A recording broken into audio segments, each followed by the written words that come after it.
Magpasalamat. Magpapasalamat ako sa Panginoon dahil sa kanyang katuwiran. Aawit ako ng papuri sa pangalan ng kataas-taasang Panginoon. Psalm 7 verse 17.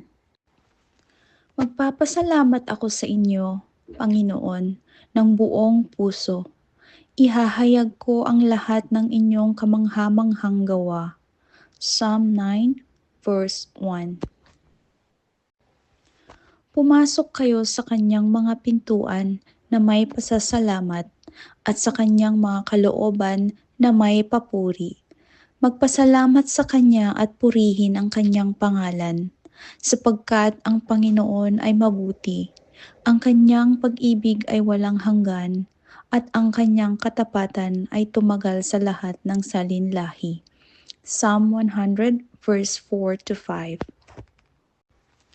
Magpasalamat sila sa Panginoon dahil sa kanyang hindi nagmamaliw na pag-ibig at sa kanyang mga kahanga-hangang gawa para sa sangkatauhan, sapagkat pinagsisiyahan niya ang mga nauuhaw at pinupuno ang mga nagugutom ng mabubuting bagay.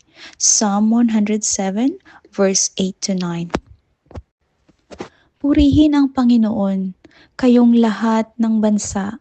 Dakilain siya, kayong lahat ng mga tao, sapagkat dakila ang kanyang pag-ibig sa atin, at katapatan ng Panginoon ay magpakailanman.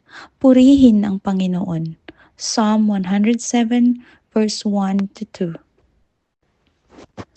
Buksan niyo para sa akin ang mga pintuan ng katuwiran. Ako'y papasok at magpapasalamat sa Panginoon. Psalm 118 verse 19. Magpasalamat sa Panginoon sapagkat siya ay mabuti. Ang kanyang pag-ibig ay walang hanggan. Magpasalamat sa Diyos ng Diyos. Ang kanyang pag-ibig ay walang hanggan. Magpasalamat sa Panginoon ng mga Panginoon. Ang kanyang pag-ibig ay walang hanggan. Psalm 136 verse 1 to 3. Kaya nga, yamang tinanggap niyo si Kristo Jesus bilang Panginoon, patuloy kayong mamuhay sa Kanya, na nakaugat at naitayo sa Kanya, at pinagtitibay sa pananampalataya ayon sa itinuro sa inyo, at umapaw sa pasasalamat. Colossians 2 verse 6 to 7. Hayaang ang kapayapaan ni Kristo ang maghari sa inyong mga puso, sapagkat bilang mga bahagi ng isang katawan, kayo ay tinawag sa kapayapaan at magpasalamat kayo. Colossians 3 verse 15. Hayaang manahan ng sagana sa inyo ang salita ni Kristo habang nagtuturo at nagpapaalalahanan kayo sa isa't isa ng may buong karunungan sa pamamagitan ng awit, himno at mga espiritual na awitin na umaawit sa Diyos ng may pasasalamat sa inyong mga puso. Colossians 3 verse 16. At anuman ang inyong gawin, sa salita o sa gawa, gawin ninyo ang lahat sa pangalan ng Panginoong Hesus na nagpapasalamat sa Diyos Ama sa pamamagitan niya. Colossians 3 verse 17. Iukol ninyo ang inyong sarili sa pananalangin, maging handa at magpasalamat. Colossians 4 verse 2. Magalak kayo lagi, manalangin ng walang patid, magpasalamat sa lahat ng pagkakataon, sapagkat ito ang kalooban ng Diyos para sa inyo kay Kristo Jesus.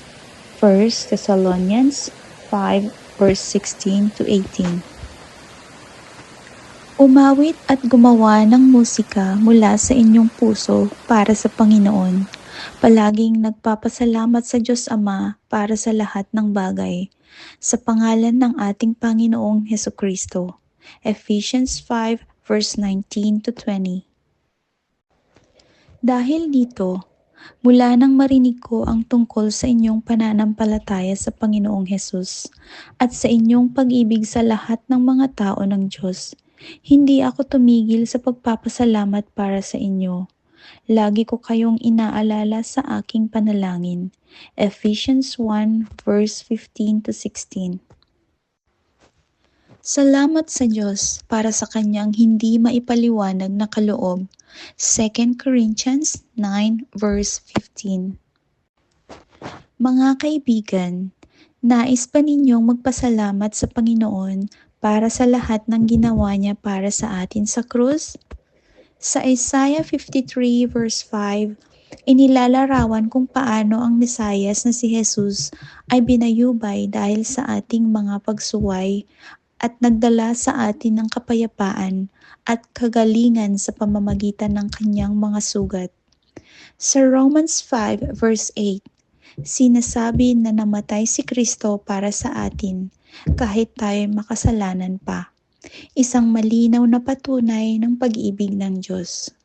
At sa 1 Peter 2 verse 24, nakasaad na inako niya ang ating mga kasalanan sa kanyang katawan doon sa krus. Ipinahayag din ni Jesus na it's finished, John 19 verse 30, na nagpapahiwatig ng ganap na pagkatapos ng plano ng Diyos para sa pagtubos at pakikipagkasundo. Mga minamahal, itinuro ng Biblia na ang pagtanggap kay Hesukristo ay sa pamamagitan ng pananampalataya, paniniwala at pagsang-ayon, tulad sa John 1 verse 12. Ngunit ang lahat ng tumanggap sa Kanya, sa mga sumampalataya sa Kanyang pangalan, ay binigyan niya ng karapatang maging anak ng Diyos. Romans 10 verse 9. Kung ipapahayag mo sa iyong bibig na si Jesus ay Panginoon at maniniwala ka sa iyong puso na buhay siyang muli ng Diyos mula sa mga patay, maliligtas ka.